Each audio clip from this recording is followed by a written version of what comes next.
Well, I think Washington is saying there should be an agreement on peace, not simply a short-term ceasefire. And this is what President Trump has rightly been saying. The problem in Europe is that the Europeans don't speak about any conditions of peace at all, other than completely unrealistic positions that make no sense. Europe is still stuck as if the last 5 years had not happened. Europe is still pushing for NATO enlargement, which is not going to happen. It's pushing for European boots on the ground in Ukraine, which is not going to happen. So the problem in Europe is sanctions, sanctions, sanctions, but no sensible talk about a peace agreement.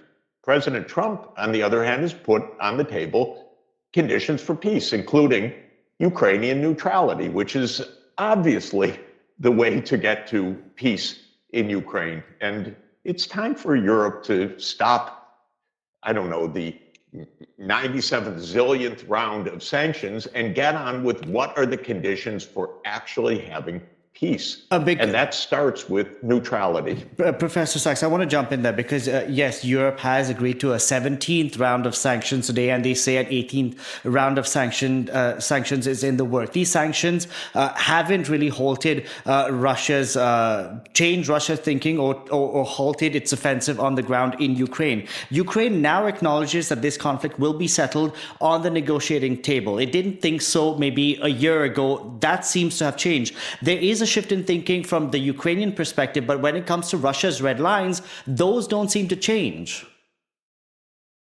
Well, there are 3 points to what needs to be done. One is neutrality, the second is security guarantees, and the third is the settlement on territories. Let's get down to the specifics. And Europe,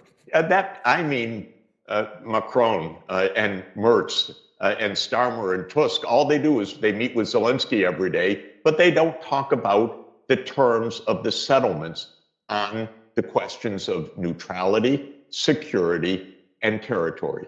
All they do is repeat the same lines. But to be fair, from the Ukrainian perspective, they're scared that if they remain neutral or whatever, then tomorrow you're going to have Russia that's going to come in and try and invade the country once again. I know, but that's what you negotiate about. Anyone involved in negotiations. Who is going to oversee whatever eventual settlement comes into force? Because what the French and British are proposing is essentially boots on the ground of France and Britain in Ukraine, and that is something that Russia will never accept. So we're back to square one.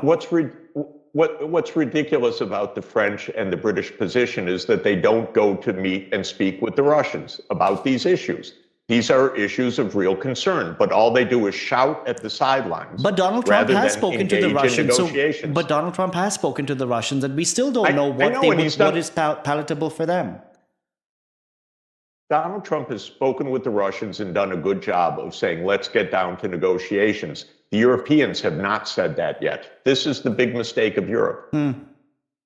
This is the big mistake. When it comes to what Ukraine would have to agree to, would it have to be giving up Crimea? Because it doesn't seem that they'd be willing to let go of the territory that is under Russian occupation right now. Well, certainly Ukraine will have to agree to neutrality because the whole cause of this war was this senseless, ridiculous push of NATO up to Russia's border.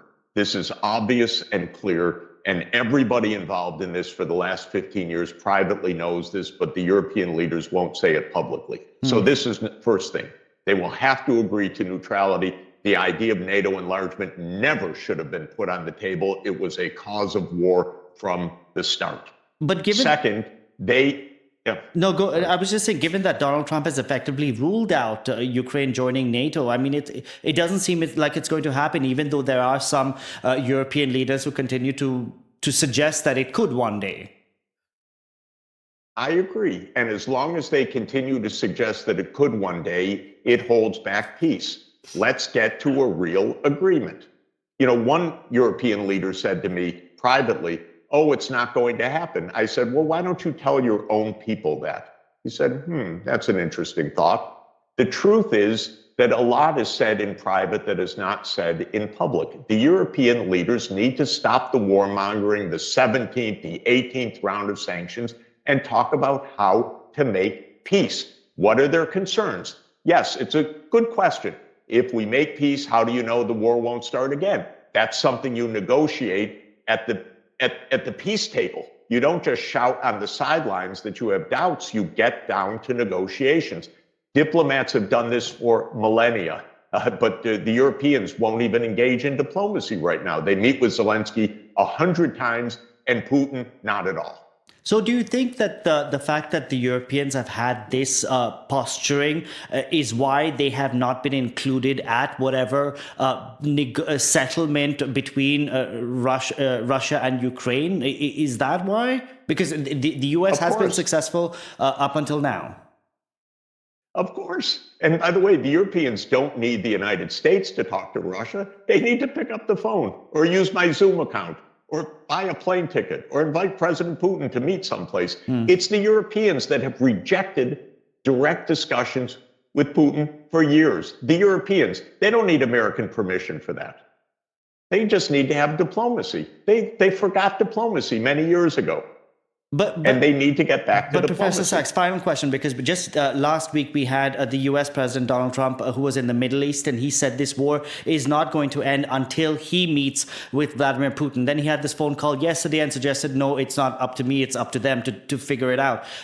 If he just meets Putin, I mean, considering that Joe Biden was the president and, under his leadership, the war in Ukraine broke out. Russia went and invaded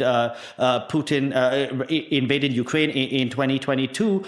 Shouldn't he be meeting Vladimir Putin and ending it?